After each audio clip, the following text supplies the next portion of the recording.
Hey, y'all. Hello, hello. Happy Sunday. Hello, Washington. It's another beautiful sunny day here in the Pacific Northwest on a Sunday.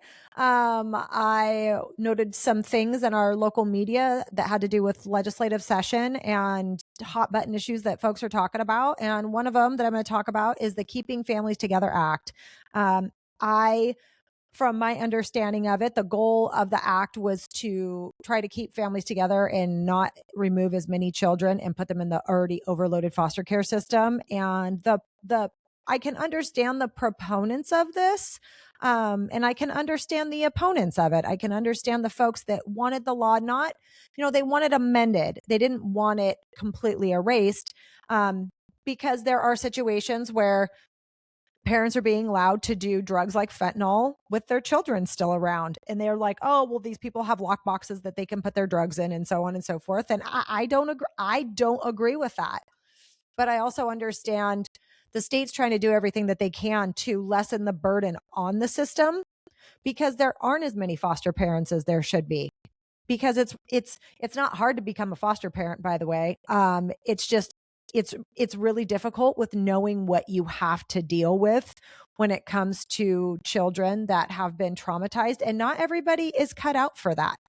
We went through the process and became a foster parent and looked, and then we did respite care for literally one child, and this was post COVID happening. Like before COVID, it's like everything else in society. When a major event happens, people's lives and perspectives and everything about them can change. And so we became foster parents in one, like, I don't know, it probably took us about a year before we got through the process. And we ended up having the one child, and it was a respite care for a weekend. And it was so funny.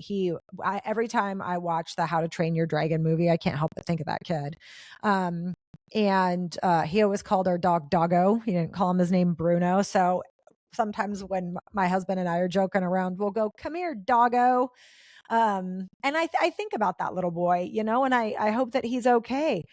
He came from a really horrible situation and had, as you can imagine, learning issues, emotional issues, regulation issues, social emotional learning issues. He couldn't read at 8 years old. I mean, he was trying. In the thing with the foster care system, right, is that you don't know the values. You don't know how these people ultimately are going to treat these kids when they're in their care. The state can hope, but honestly, the bar is really freaking low. If you think that the bar for the foster care system in Washington state is like really high, that these children are going into homes that are perfectly suited for their needs, they're not. They're placing children in places like sometimes hotel rooms because they don't have any other place for them. And they will give you as many kids pretty much as you can stack in your house because the need is that great. And again, we look at society and we have the general population that fights about whether or not they want to fund education, whether or not they want to fund roads, whether or not they want to fund clean waterways and opportunities. And then we look around and we look at why we have to have a foster care system. It's because we don't fund humans and humanity. And there's always going to be situations where someone is unable to care for a child that they had.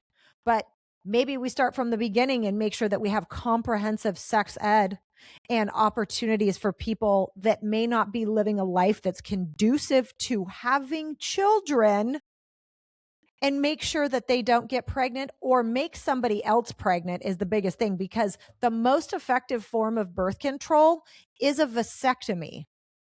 It's not condoms. It's not birth control pills. It's not IUDs. It's a vasectomy, an easy procedure that a man can go have done to make sure that they are not out there contributing to a population in children that they are not going to take care of, and are having these babies with someone that probably shouldn't be having them either.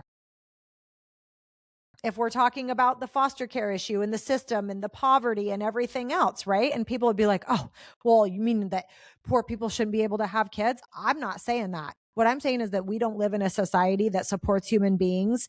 And if you have people that are drug addicted and in poverty, why would we want those people to be able to reproduce? when they're at a time in their life that they are struggling, they're not mentally healthy, they're not physically healthy, and the offspring that they're likely going to produce is also going to have many, many challenges, much like little How to Train Your Dragon boy that we had for the weekend. He was a nice kid, and you could tell, I mean, he desperately, desperately wanted to have a straight mother and a father figure, because the house that he was living in his foster care system, he shared with at least two other boys, from what I could ascertain, in a very small house being raised by elderly religious people, that instead of working towards on his schedule, his daily schedule was you go to school, and in the middle of the day, you take a nap and have quiet time instead of reading time. And at night, you get read your Bible. I mean, I get that it's reading, but like, is that really beneficial? And is that what foster care parents should be pushing on to children? Their preferred religion? Probably not. But this is the type of system that we have. And I know that there are really good foster parents out there. And I know I don't think there's anything wrong with foster parents that are good at this, that do this to make a living, because it is a resource that is clearly needed, especially, people that are taking in newborns that have drug issues. I have a couple of friends that they now have legal guardianship of their one little girl. And they're like a model. Her and her wife are a model for the foster care system of how well they have been able to take care of special needs infants. I mean, I'm so incredibly proud of them, but that's not how it is in the majority of the foster care system. There are a lot of people that care, but there's not a lot of resources to help or be available before it gets to that point. The system is massively overloaded. And like this week, there was on social media, some mom had felt overwhelmed. Her husband had been deployed. There was just the struggle. And so she decided to call 911, and they came out and they talked to her and they sat with her, and everybody's like, oh, that's so great. But then other people noted, well, it's because she's like a middle income white lady. If a mom of color decided to call 911 and say, I don't think I'm struggling, I need you to come out, would it have turned out the same way? Would they have taken her children and put them in foster care because she would have been deemed unfit? Who knows? But the problem is that we just don't have a system that actually is there and is proficient enough and large enough and funded enough to actually help people. You want to bring crime rates down, then you have to make sure that you have safe communities and people are fed. It's pretty easy. All you have to do is look at affluent neighborhoods and see what works. And it's having a fully funded life. And I'm not talking about you fund everything for them, but people in affluent communities, they have nice parks, they have nice schools, their parents make good money, their needs are met beyond the most basic needs. But we don't even really meet the most basic needs for the people in our society, but we expect things to get better. And we expect the system, when it doesn't work out, like it's just so frustrating how short-sighted and uneducated people are, that they don't look around them and see how hard it is just to manage your own life. But you expect the government or the school district or teachers to just step in and fix everything. And when they don't fix it perfectly, then the fucking pitchforks and torches are out for these folks. It really starts with us in society, not just electing better leaders, but being better educated and understanding and looking around where we live and going, wow, like, look at all these people on Casino Road that don't have a grocery store anymore. It'd sure be nice if some of these organizations, i.e. churches that don't pay taxes, would front up some of that money to make sure that we could have a grocery store there. There's no reason that there should not be a grocery store where the Fred Meyer used to be on Casino Road.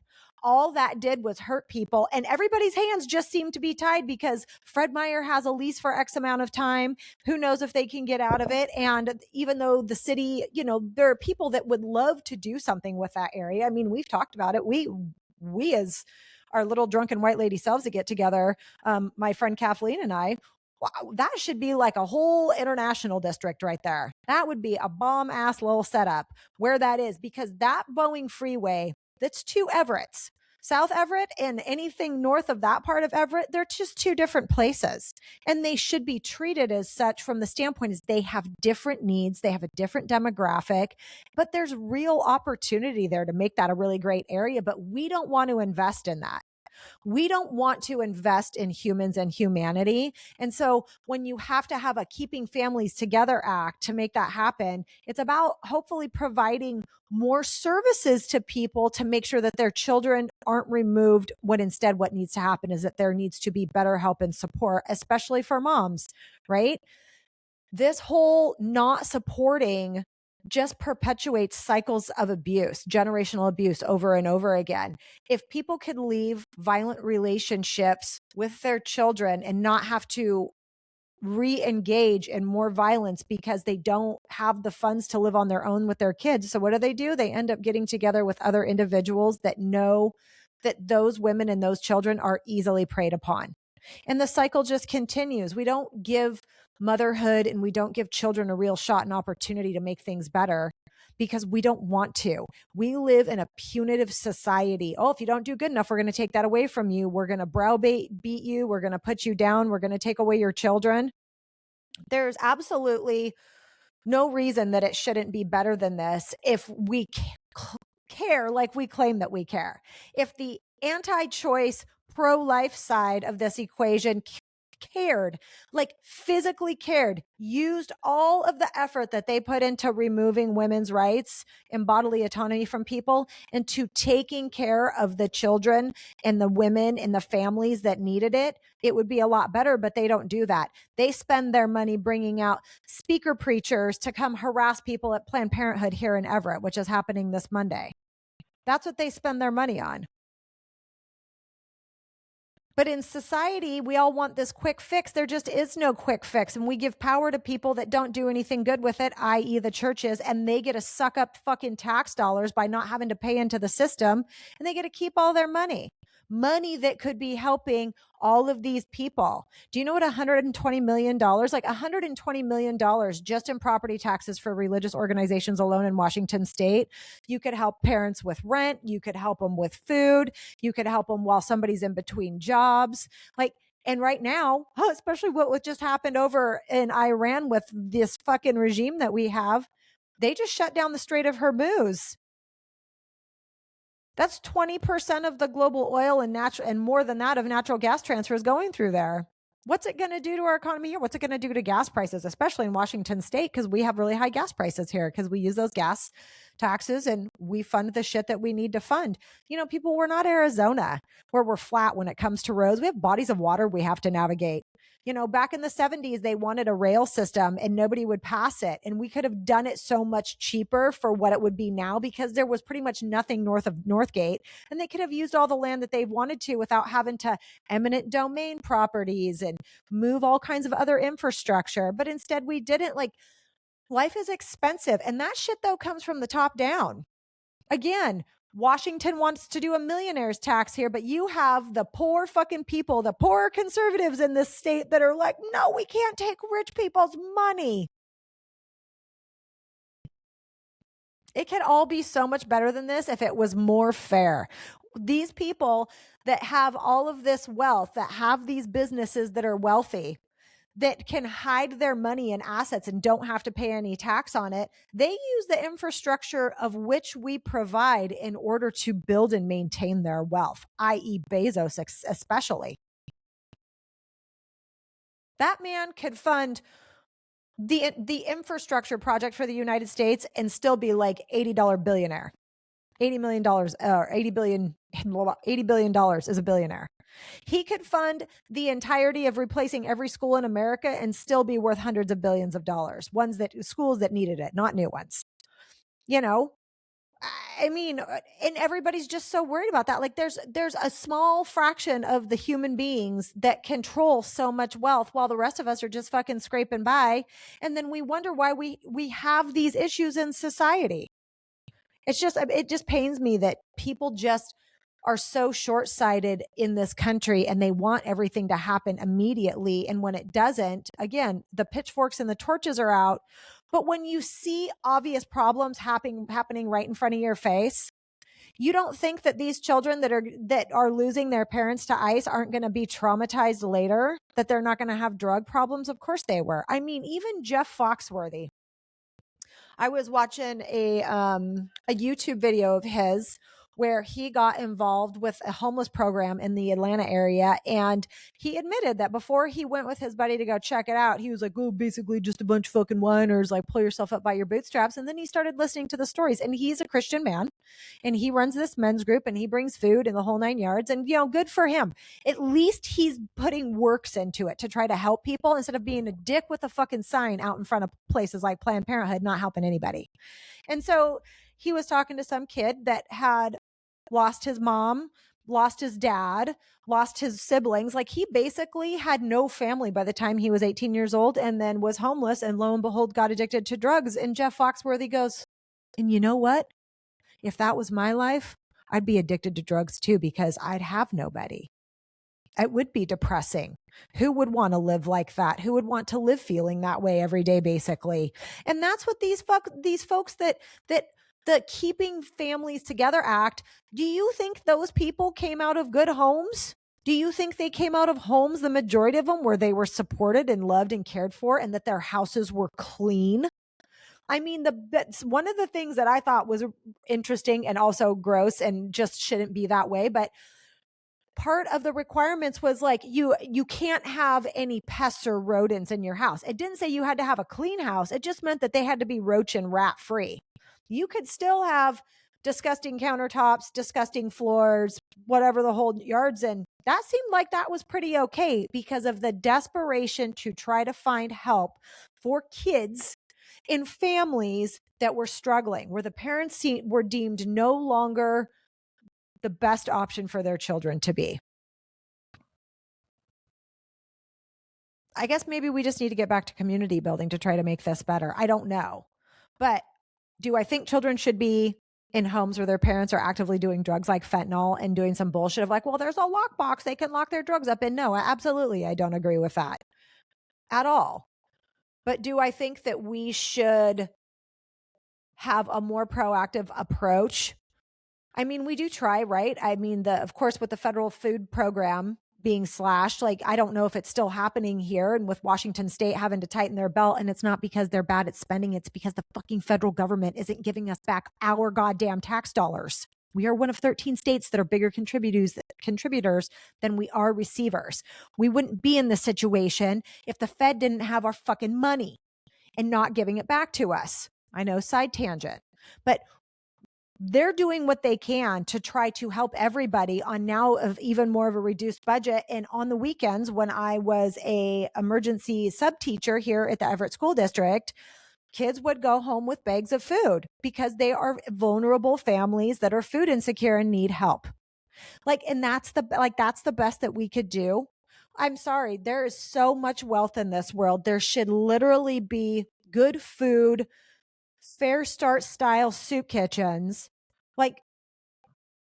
Show me a bunch of women out there that are my age that would love to cook a meal for somebody. I used to do it at Cocoon House. There are solutions to make everything that we are struggling with in life better, but it takes people wanting to, and it takes people, there's my mama. It takes people wanting to, and it takes people caring enough to, and it takes the money. And until we can get this situation with wealth redistribution a little bit more handled, and as much as you people don't like that word, that's exactly what is happening now and why rich people are so rich. The trickle down economics never made it to us, but boy, all of that money trickled right to the fucking top where it stayed, grown power, and now those people dominate our lives. So there's my Sunday whatever for you. I was going to talk more about the Catholic Church and all of their bullshit with 40 Days of Life and the money they spend, but it's not like that's going away anytime soon. And so I'll talk about that more later. I hope everyone takes care, and I hope everyone that listens to this or even remotely thinks about this realizes that we need to have more empathy for humans, and we need to be more realistic about the state of humans. Not everybody should be a parent. And this is a cohesive thing that needs to be sex education, birth control options, and options for people. If you want to have a baby, that's great, and we'll support you. But we need to make sure that everybody's going into this in a healthy way, mentally, physically, and educated. So we're producing good, healthy, happy humans and not ones that society just clearly doesn't want to take care of. So take care, y'all. Take care. Bye bye. Love your faces.